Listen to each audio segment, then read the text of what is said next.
into existence.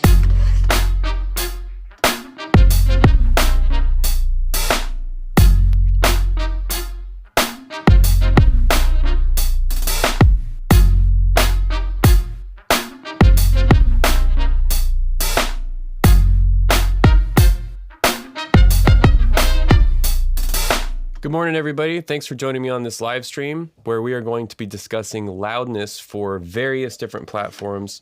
We're going to talk about loudness for TV, film, web, maybe even podcast. I don't know. It's kind of going to be based on what you guys are asking for in the chat. But really, the big focus is going to be how to be efficient when you're mixing for multiple different mediums, because we don't always know where stuff is going to go. It could go to web. It could go to, a theater. A theater will play a short film.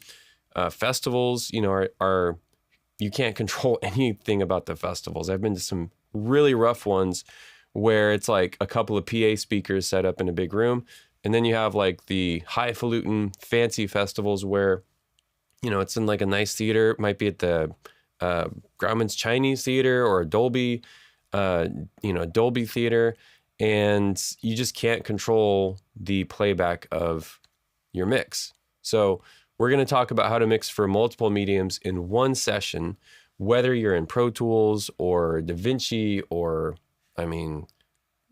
take your pick. Like there's whatever DAW or NLE you are set up for, you can use these strategies. So I'll be working in Pro Tools because that's my main, that's my bread and butter.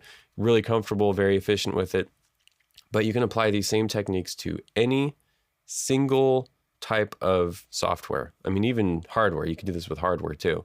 So, I guess as we go through the stream, or if you're watching on a replay, if you have questions or you feel like I didn't cover something, please get in the chat, drop a comment.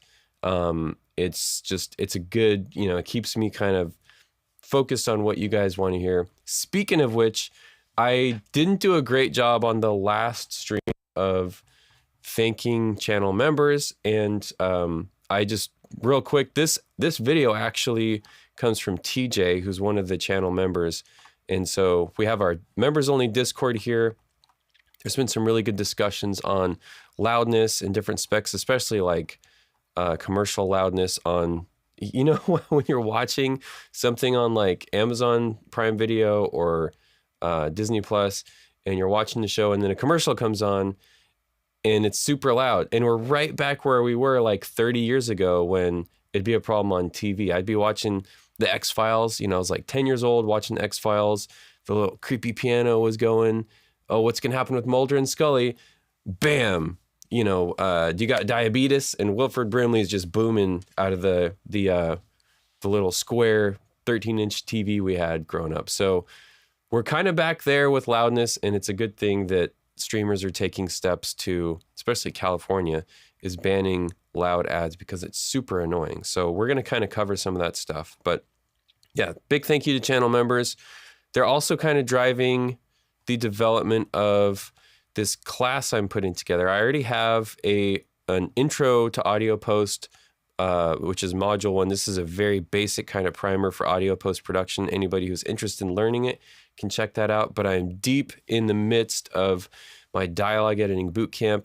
You can see it's a lot of content to cover, and it's shaping up to be a massive course. Like it's going to be probably 4 or 5 hours of video content, really deep on dialogue editing, because that's kind of where my career has taken me.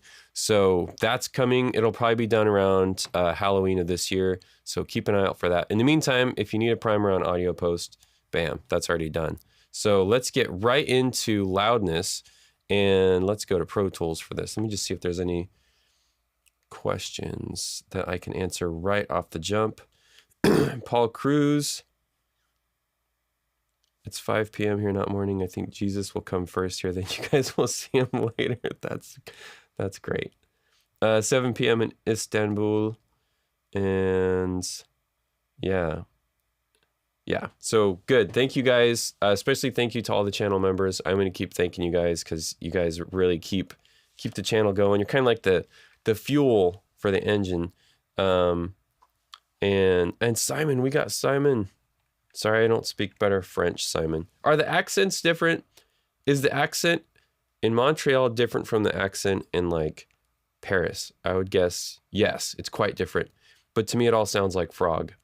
So in Pro Tools, if we are setting up a session to hit different loudness specs, we should probably first discuss different loudness specs and what the numbers mean, because it's a huge question I get from beginners, which is what is the difference between LUFS and LKFS and true peak and RMS, and there's all kinds of different specs for measuring loudness.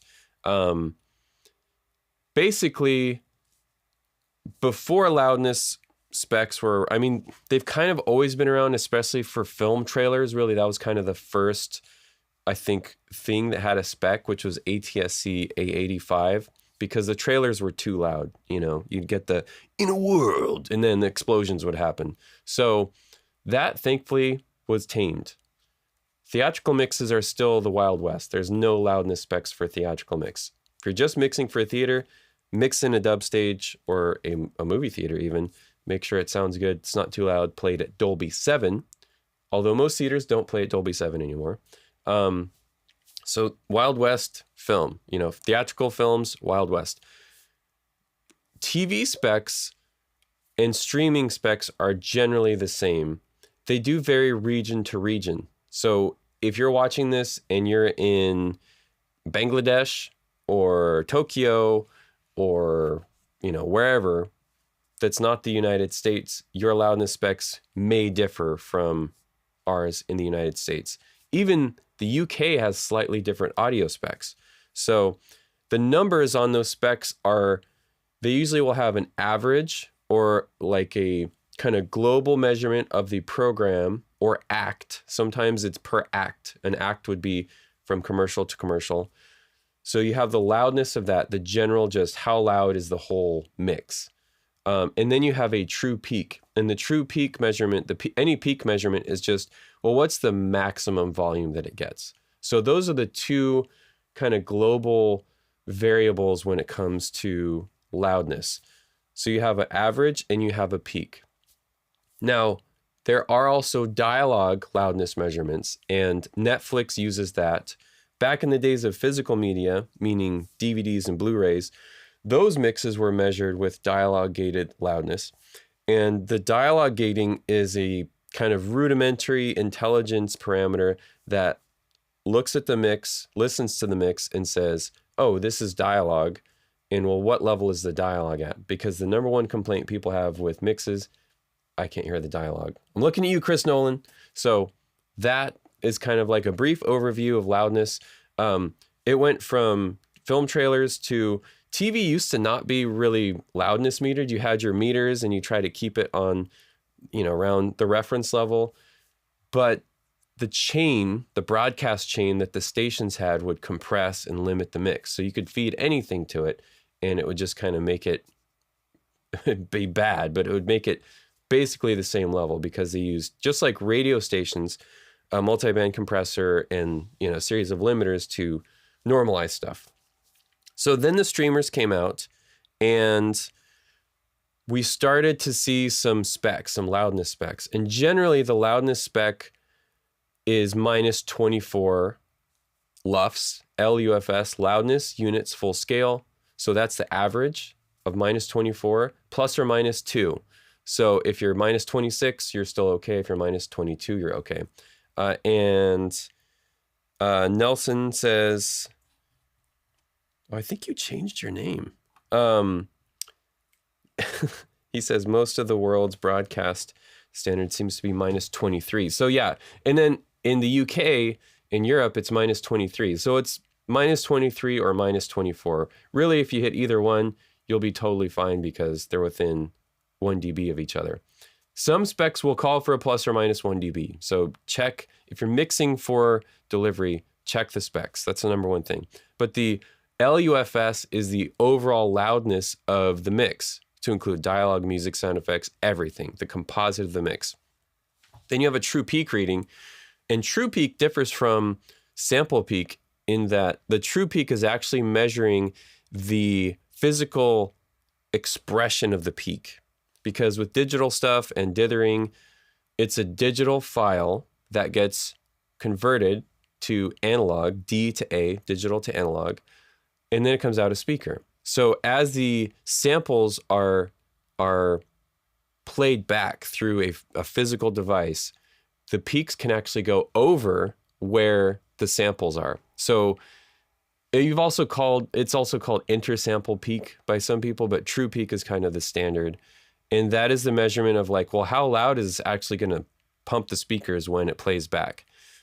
That reading generally is -2 is the standard, -2 true peak for most standards, but some of them are -6. I've seen them down to -10, I think, or -12. Back in the days of mixing for 35 millimeter film delivery, we would have to provide a basically a safe optical track. And this would be a 2-track mix, an LTRT, an encoded 2-track mix that was limited to like -12, I think, or something like that. Like it was super crushed. Sounded terrible.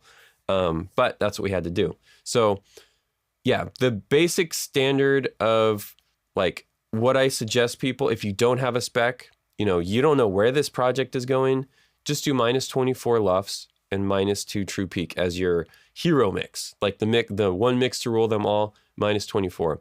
It will play back well on TVs. It'll play pretty well in a theater, provided they're playing what most theaters play, which is at about -5.5 on the Dolby fader, on the CP650 or 750.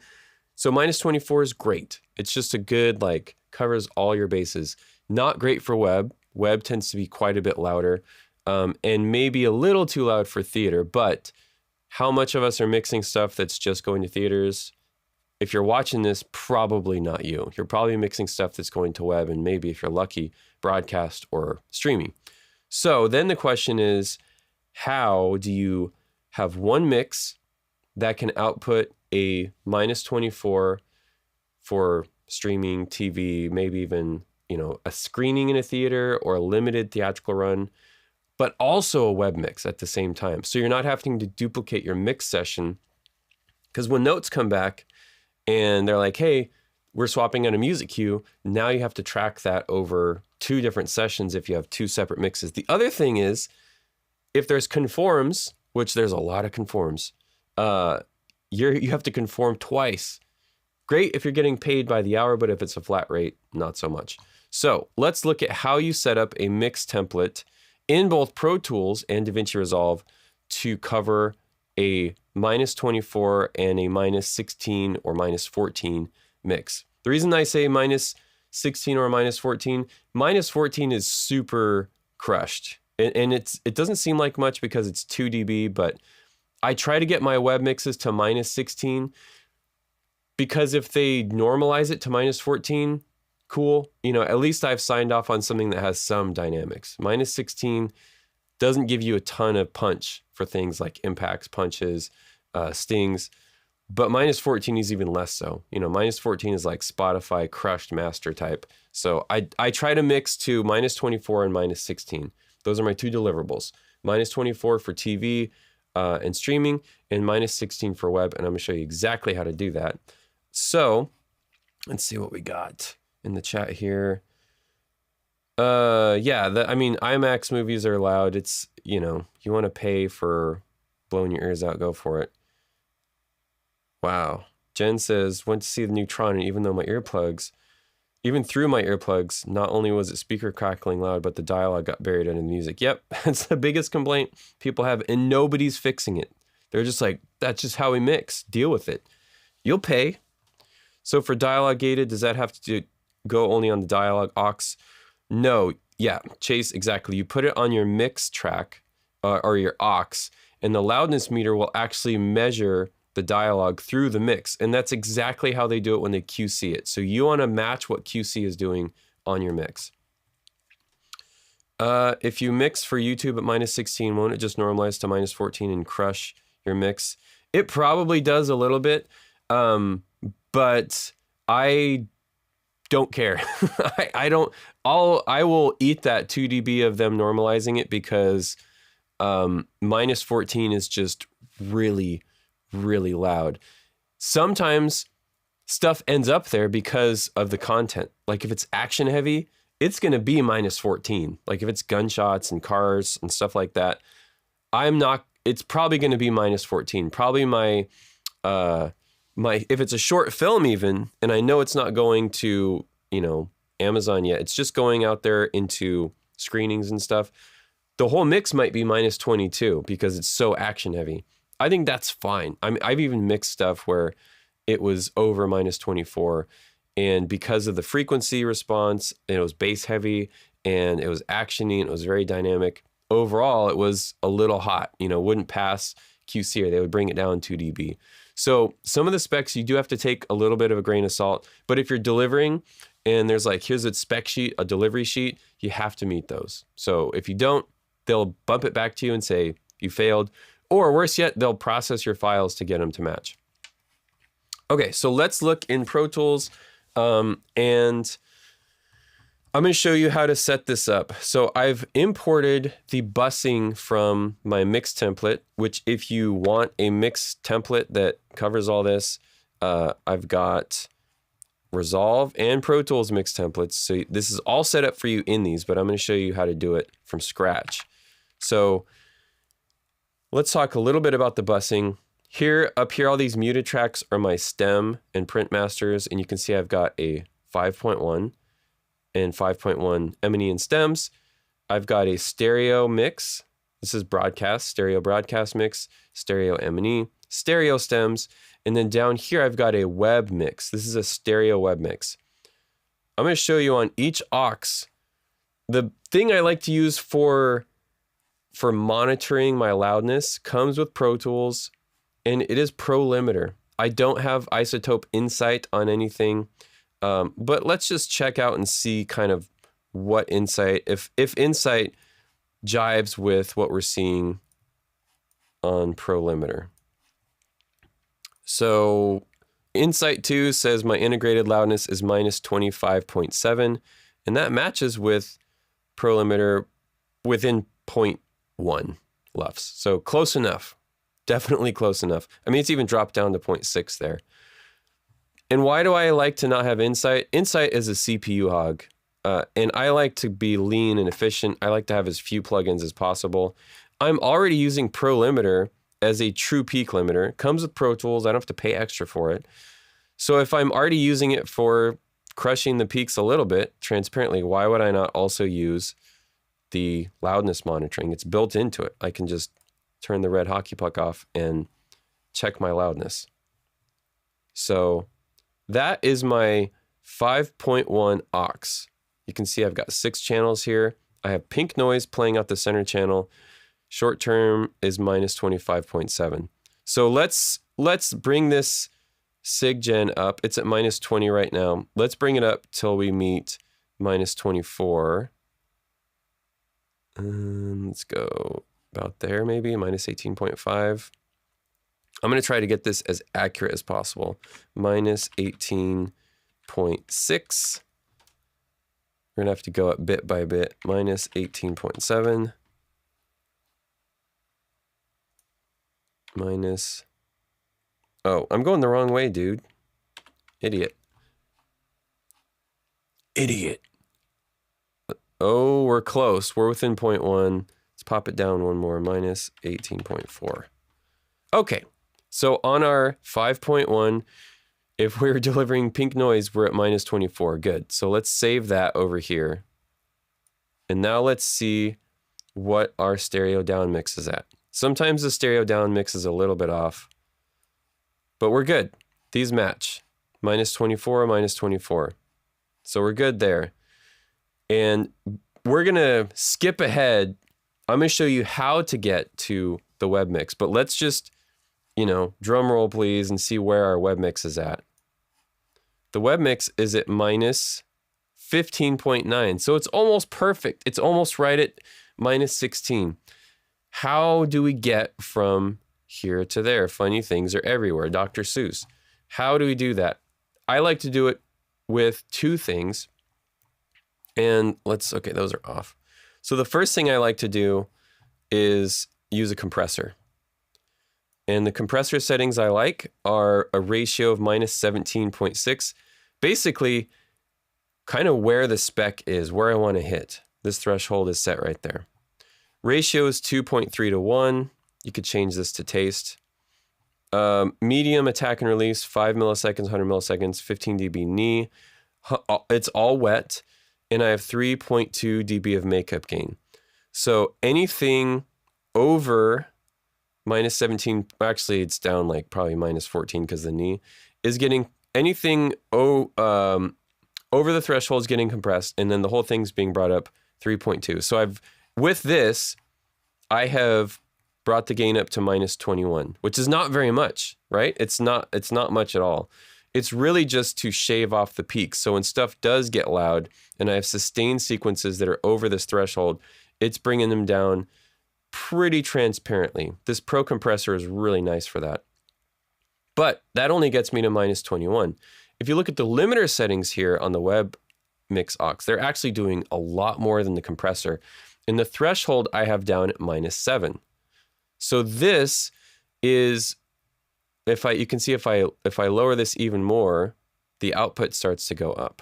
So you can use this threshold to get your short term wherever you want.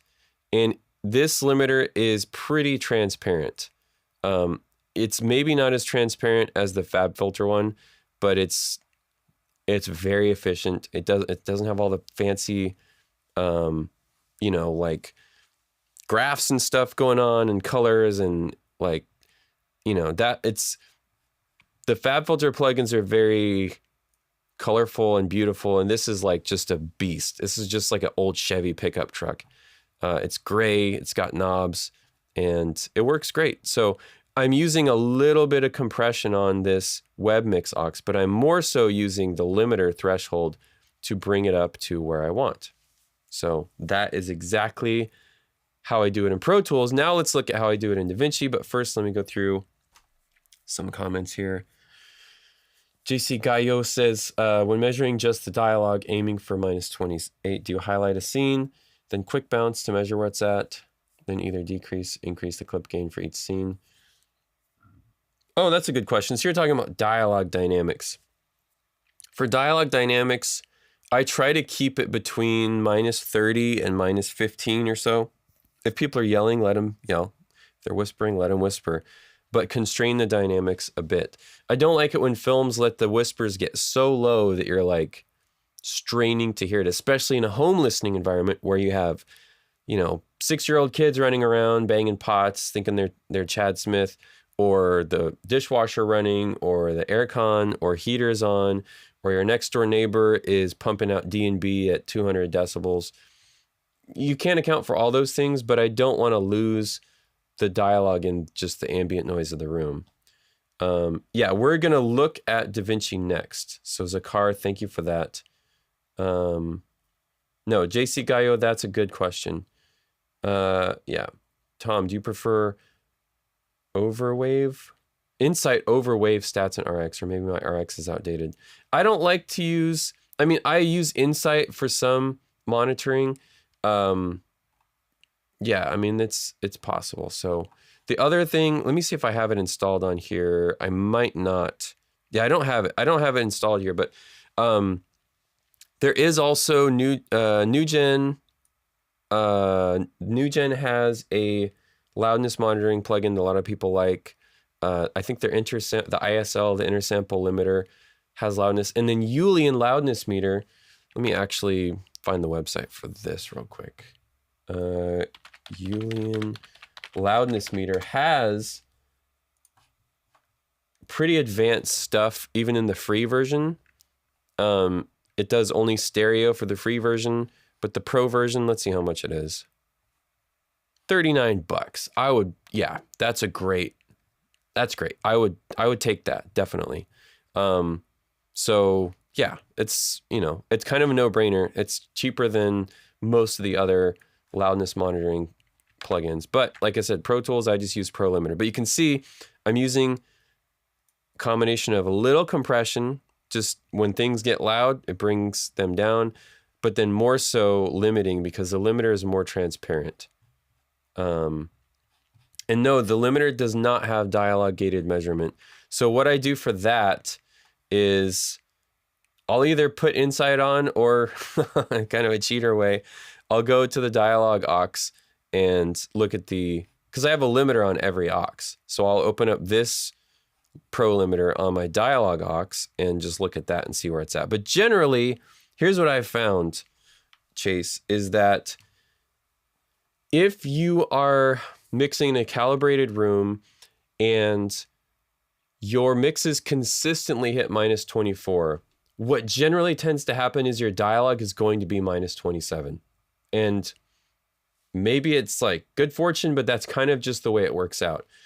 If your overall mix is -24 and your dialogue is at the correct level, it's probably going to average around -27. That's just how it works. So you can hit both specs, -27 dialogue gated, which is the Netflix spec, and you can hit the -24,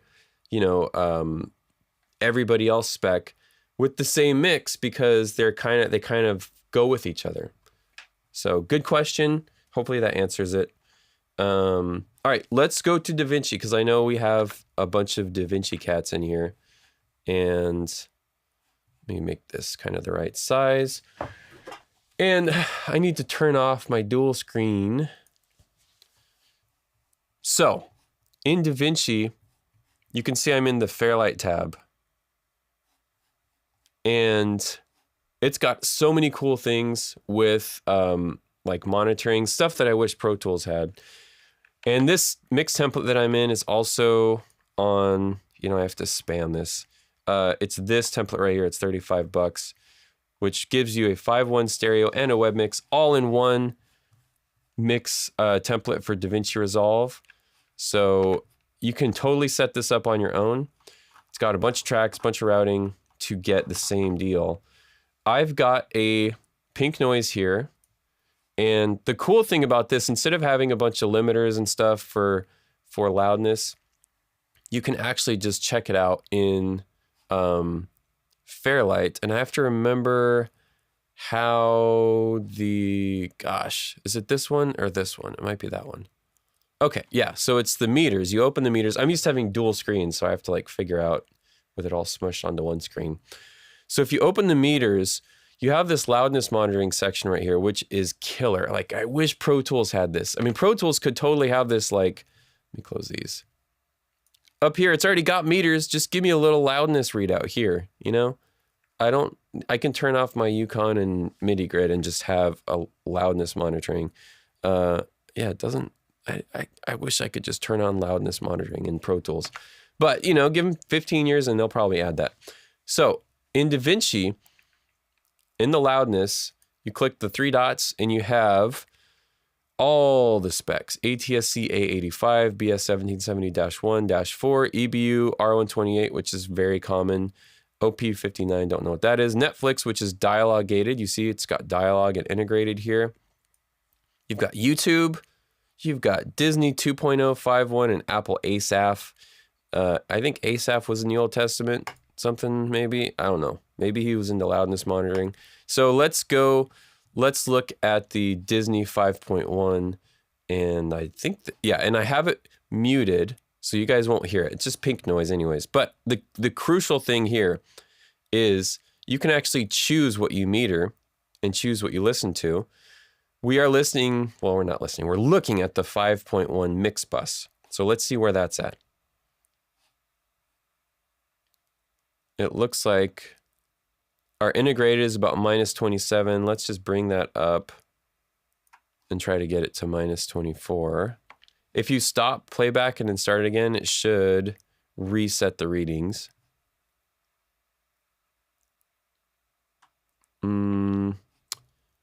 Let's bring that up to a little bit more.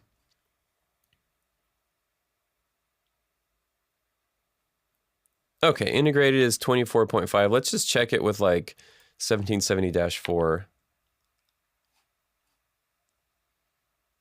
-24.6. So let me just bring this up a little bit more. How do I do the micro adjustment again? No, I guess you can't make it bigger. I want it to be like right there. Okay, this is good. So our 5.1 is measuring minus 24. And the cool thing about DaVinci Resolve is you just click the little arrow and you monitor your Mix 2.0 web bus. So this is a web mix. And actually, let's change the monitoring over to YouTube.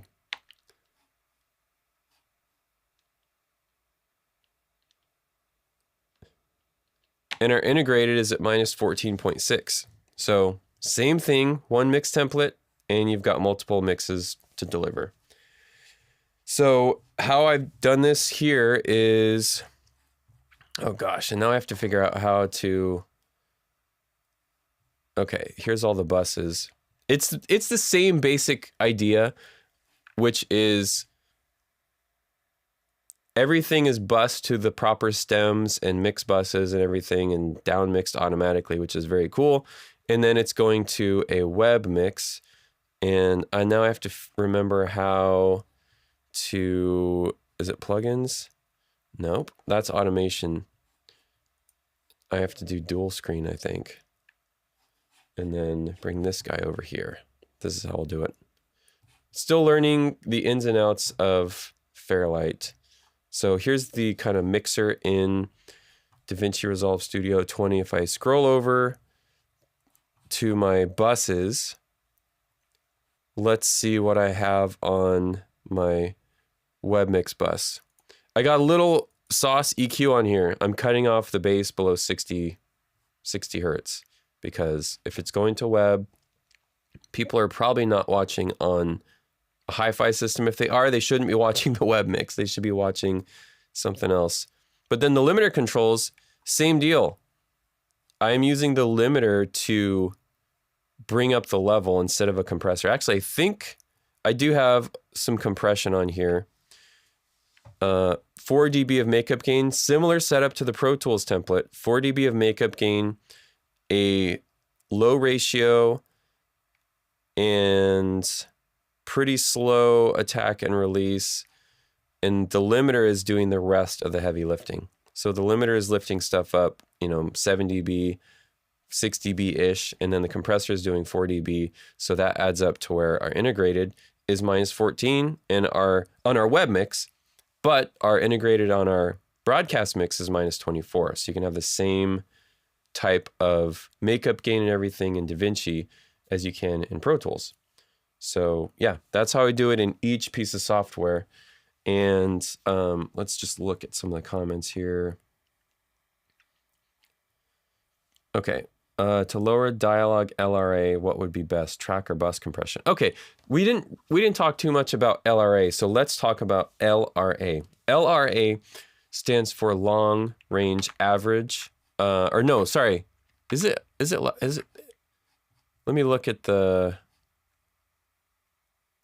Let me bring up Insight because I'm trying to remember if it's. No, it's loudness range. Because there are. Yeah, the LRA is the loudness range. So that is the dynamic range basically of, usually it's the whole mix. You can do LRA for dialogue too, but it's the difference between kind of the loud average and the quiet average. And that number can be quite high if you have a quiet film with not a lot of music. Really, if there's just dialogue and backgrounds and Foley and sparse music, your LRA is going to be pretty high. It's going to be like around 20 or more. Generally, specs call for less than a certain amount because what they don't want is for stuff to go super quiet and then super loud. But if you have a sparse show where it's not wall-to-wall music and sound effects, it's going to have a higher LRA. And in fact, you can talk to the distributor and tell them, hey, this is a quiet film. Maybe it's about deaf people. There's no spoken, there's very little spoken dialogue. It's all subtle Foley, light music, backgrounds. We can't get the LRA lower than this because it's just a quiet film. And they'll often say, you know what, that's fine. Artistic, creative intent, we'll pass it. But for ads, they want a certain LRA. Usually ads are like less than 10.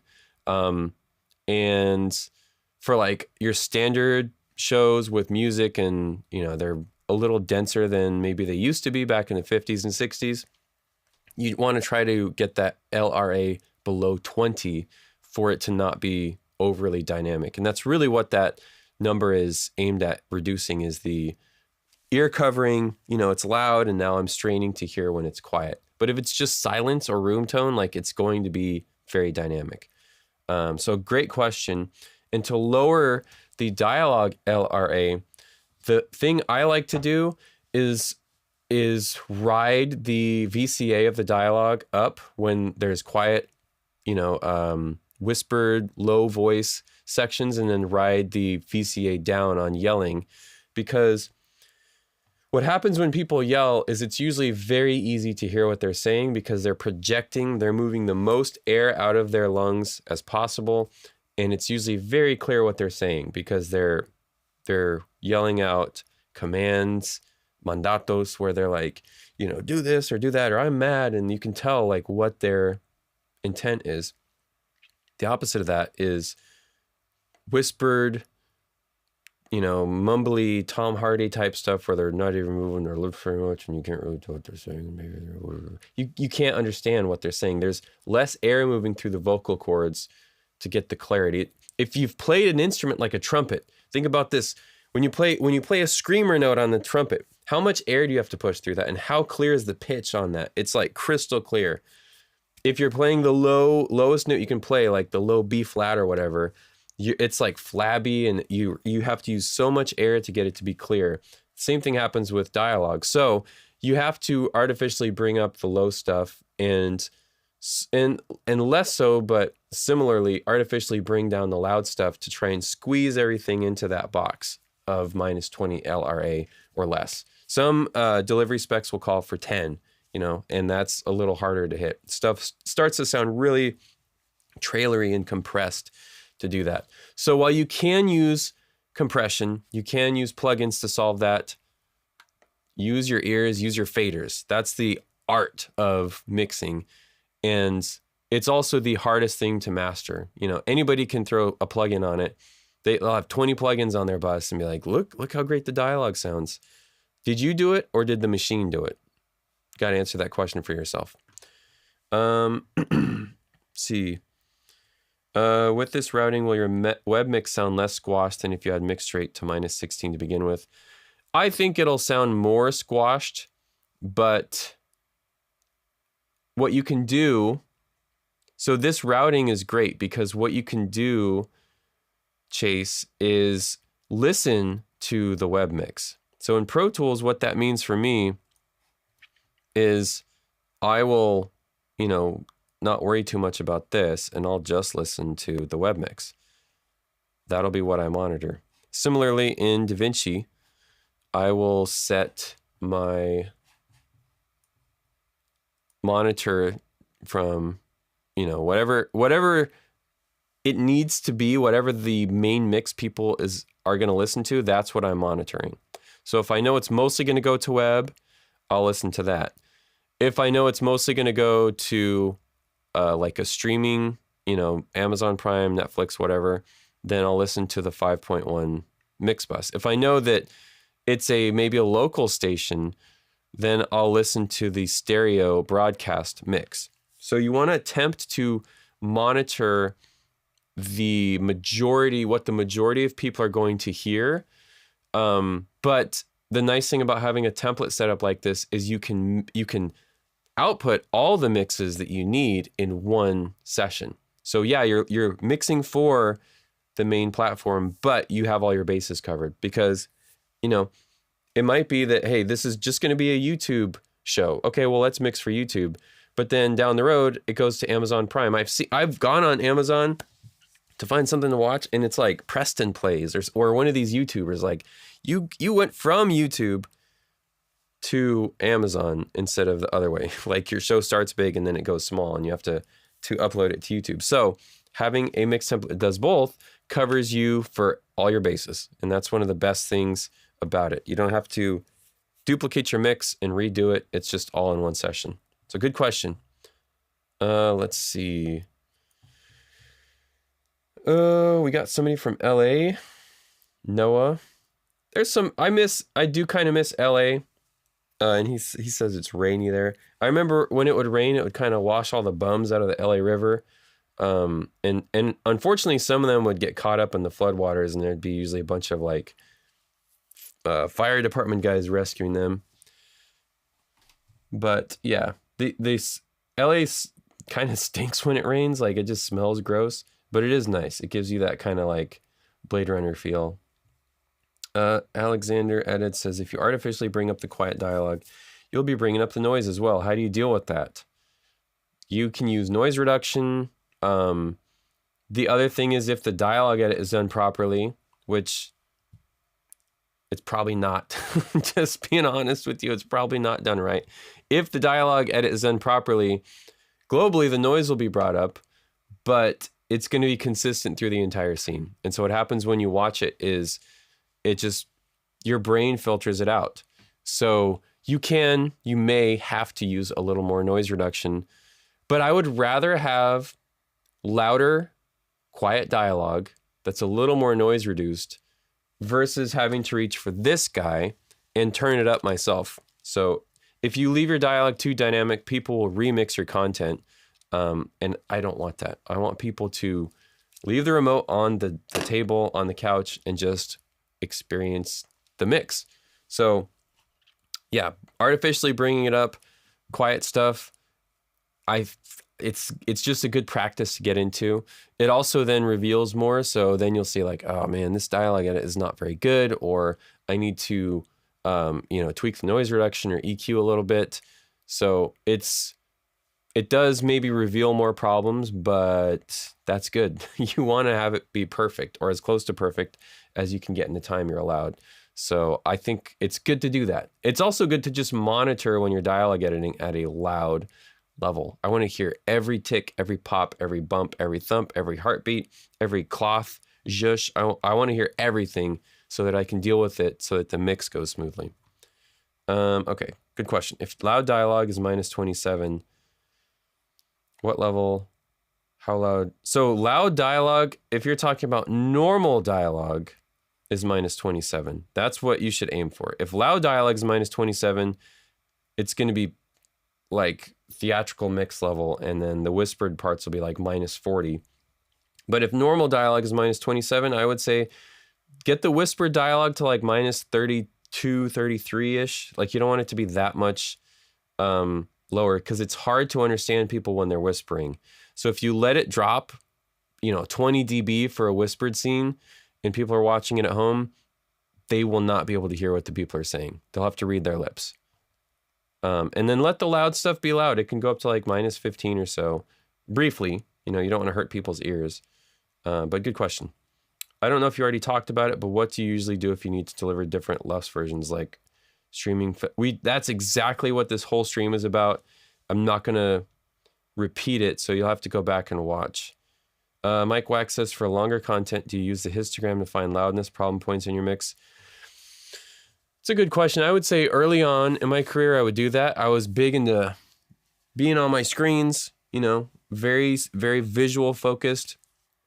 And as I've aged, my eyes have gone up to the video, or the perf screen if I'm in a dub stage. I'm spending less time looking at my Pro Tools, plugins, and windows, and more time watching the actual film, because that's the most important thing. What's important is not what's happening here, it's what's happening up there. So if I'm carefully watching the film, I know where the problems are because my ears are ringing after a loud sequence. Or the other thing that's really smart to do is on your monitor controller, hit dim it 20 dB and watch it, and you'll see where the stuff is too quiet. The other thing you can do is, if you have a TV that you're using, most of us have a big screen TV for the video playback, route your stereo mix to those speakers on the TV and listen to it on your TV. That's how a lot of people are going to consume the content. So why not monitor through your TV? When I was mixing full time, we had a crappy Sony old flat screen, one of those flat screens where you look at the profile and it's got like the triangle back. And it had crappy speakers. They were like half blown, and it was on a cart. It was like watching Bambi in third grade. You know, rainy day teacher would bring out the AV cart with the TV on it. Nowadays they probably just give kids iPads, but back in my day we had projectors and TV cart. So it's like that. You plug your stereo pair to the TV, you watch it on the TV. We would do that way back in the day. Even had what are those crappy Yamaha or Avantone mix cubes, I think was another one we did. I brought in a sound bar for a couple projects. So it's good to change up your monitoring because the smaller speakers tend to reveal more loudness problems. They'll even rattle when things get too loud. So having a ghetto blaster or some kind of crappy speaker, or using your TV speakers, which are already built into your, multi-monitor array, is really smart. You can even check it on a phone if you want. There's different plugins like Audio Movers Listen to send the audio to your phone so you can monitor on your phone, because a lot of people, I see them all the time. They have their kids and their kids are just like this.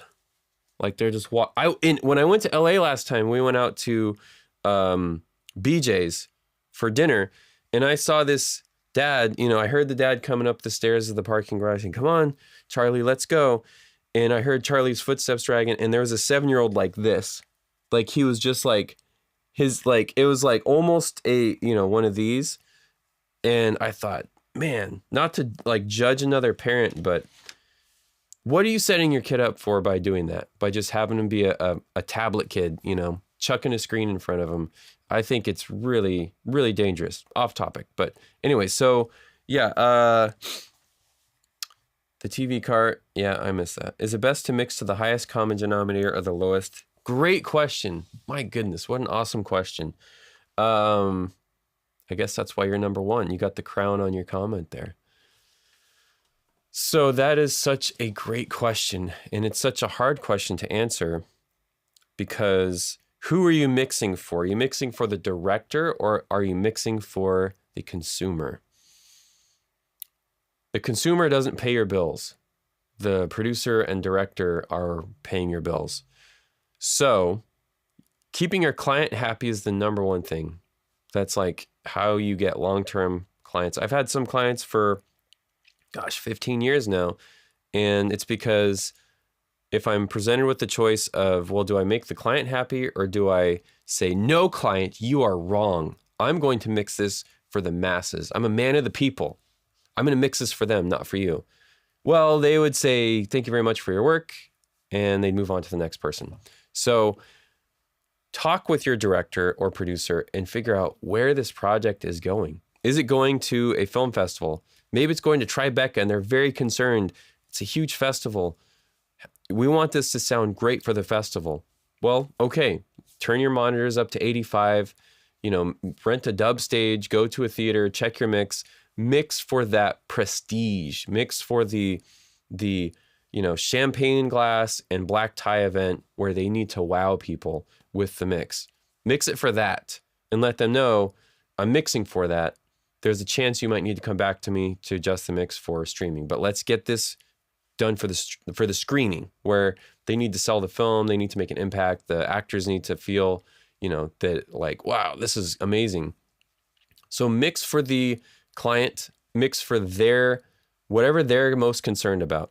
If it's just going to streaming, then mix for that. If it's just going to web, mix for that. But ask the client where this project is going before you decide how you're going to monitor it. That's like the most important thing.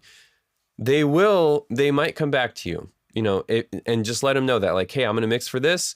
You might come back to me with more notes, put that in your contract that it's more billable hours. And yeah, the most important thing is clients. Keep the client happy. If they're happy with your work, you'll get more work on the next project. Good question.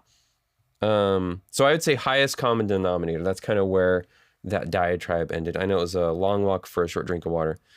Chase Nixon Music asks, I would bring in my favorite VHS movies, and I tried Spaceballs back when VHS said PG on it. That's great. That is so great, dude. Oh man. Yeah, I think Benji was like kind of the go-to when I was in school. Benji was just like, oh gosh, Benji. Or gosh, what was the one with the buttercream gang? There was like kids.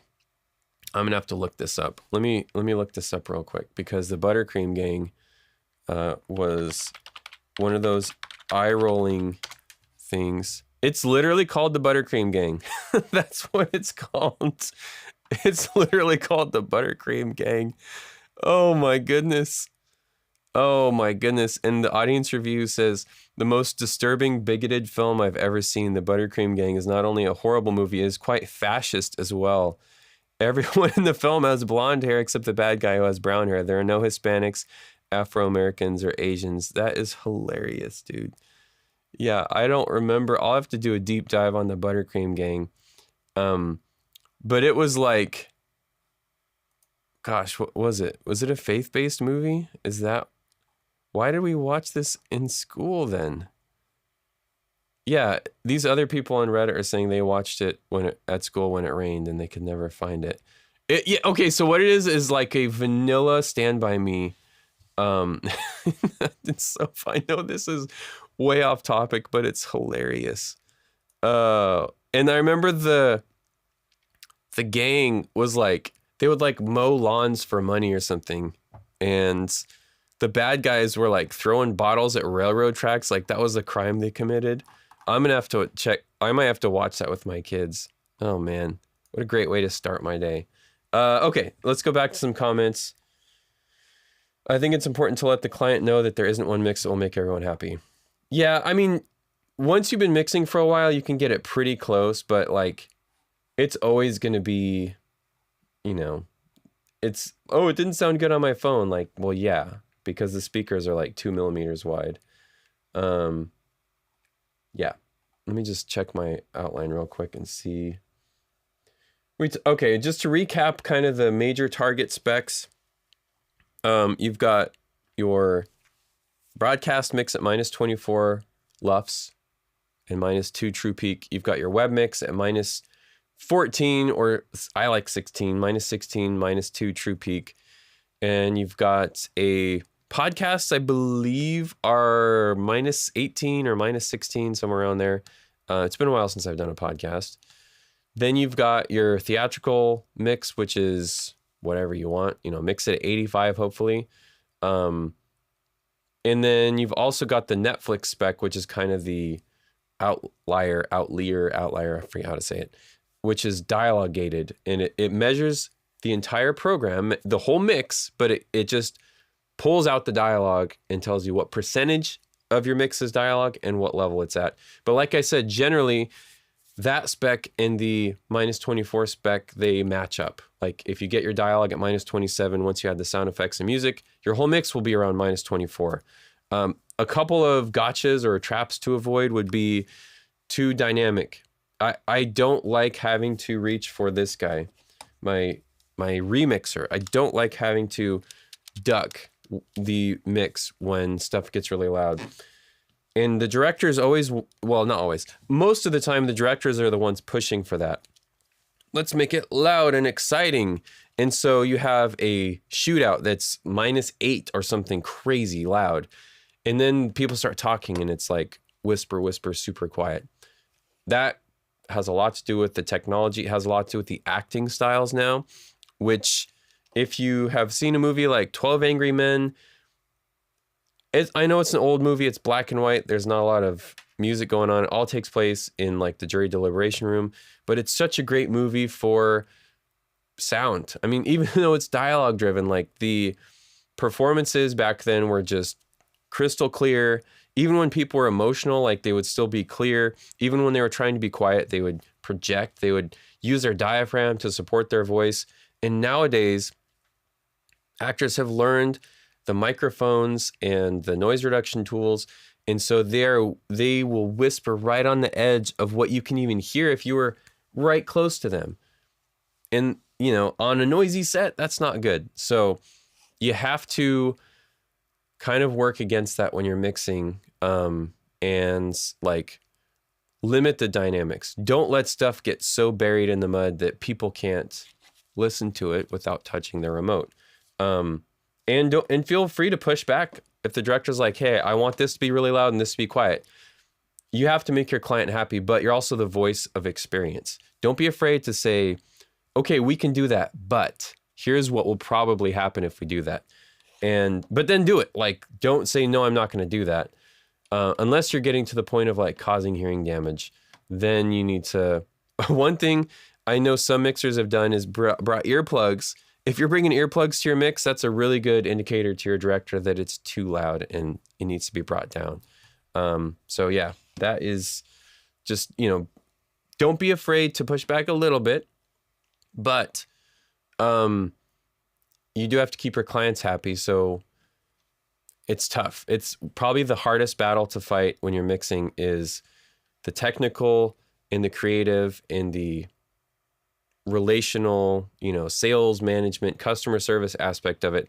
All those three play together, and you have to figure out a way to make everybody happy, but also not, have to like hide from people when the mix comes out because it's too loud. One of the mixes I did early in my career, the first theatrical mix I did, I got pushed to make things really loud, and it's one of my few regrets in my career because the reviews came out. It did wide theatrical release all over the world, and people complained about the mix being too loud. It was a horror film, so there was stings and creatures and stuff.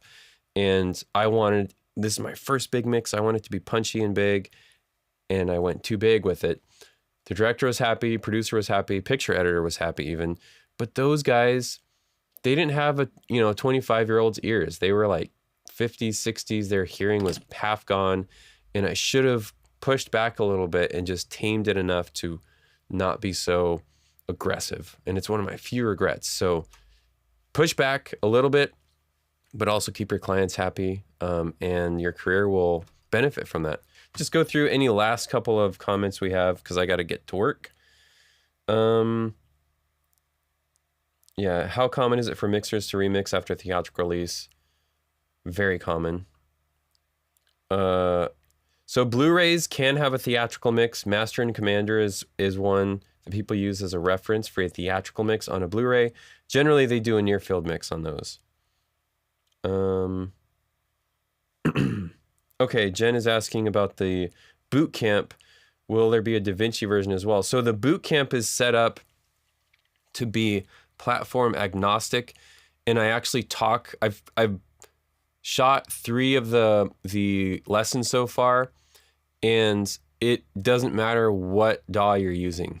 It's not going to be limited to Pro Tools. Like, I might work in Pro Tools, but I explain the difference between each of the major editing softwares, even DaVinci. And in fact, when we get to something like aligning the boom in the labs using auto align post, I'm actually going to show in DaVinci like how you would do that, because DaVinci has a separate workflow. But anything like the techniques of dialogue editing, it doesn't matter what software you're on, Pro Tools, DaVinci, Premiere, Audition, it's all the same type of stuff. And maybe some of the key commands are different. But in DaVinci, the cool thing is you can set the keyboard shortcuts to match Pro Tools. So that's the reason I like DaVinci, is that going from Pro Tools to DaVinci is super fluid for me. Okay, so good question. Yeah, Noah says, I've always heard it's 80% relationship building and 20% are skill set. I would say even more than that. It's like 90% relationship building, because having been in the biz for as long as I have, it is just, it's who you know. It really is who you know. There's a level of nepotism and schmoozing and stuff that's a really hard skill to develop. And I've worked with people who are so good at what they do. They're like the best dialogue editor or best mixer, and they're not working because they haven't put the time into the relationships. And then I've met people who are like, really high level, working on big stuff, and I've get their session or whatever to do an update, and it's like, what? This is your mix? So the skill, it's good to have skills. It's good to be good at what you do, but the skills will not overcome the relationships or lack of relationships that you have as a freelancer. My first acting experience was in my local children's theater, and you have to learn how to project your voice. Yeah, and good actors will do that. Like the old school actors, when they whisper, it's like, you know, they're like, yeah, you know, it's like there's some tone to their voice when they're whispering, but the method actors actually whisper, and it's really difficult because there's no tone to it at all. And if there's any noise, it's just gone. So you have to learn to use your voice as an instrument. Any of you who play music know, like, when you're playing mezzo pianissimo on an instrument, you're not like barely touching stuff. Like, you're still using the tones of the instrument, because below a certain level, there's just nothing there. There's nothing to pull out. So yeah, if I could direct actors vocally, I would tell them, make sure you're supporting your voice with your diaphragm. Make sure there's a tonality to your voice. Because the technology is there to capture delicate things, but unless you're in a completely dead anechoic chamber with zero ambient noise, the environment is going to overwhelm your voice. So you have to use your voice to overcome the signal to noise ratio that the audience needs. Okay, that's it for comments. We got everything there, covered everything that we could. Thank you guys so much for coming to this stream or watching the replay. Huge thank you to channel members. You guys are killing it in Discord. And I'll make sure that actually channel members do get a discount on there. You guys are going to have discounts for the courses too. So once I have the dialogue one, especially, I'll make sure you guys have that. And yeah, stay tuned. I don't know that I'll have time for an edited video this week because I'm super swamped with work, but I will continue to stream. You know, next week, I'm not sure what I'll cover. If you guys have an idea for a topic of that next week, I take all my ideas from you guys. Every once in a while, I'll come up with one, but I'm just not as smart as you guys. So any members in the Discord, drop an idea for a video. I'll try to cover that. Or if you're just watching this, leave a comment, and I will do my best to cover what you guys are looking for when it comes to audio post-production. So yeah, thank you guys so much. Really appreciate all the support and your patience with me kind of rambling on. And I will see you next week. Till then, take care.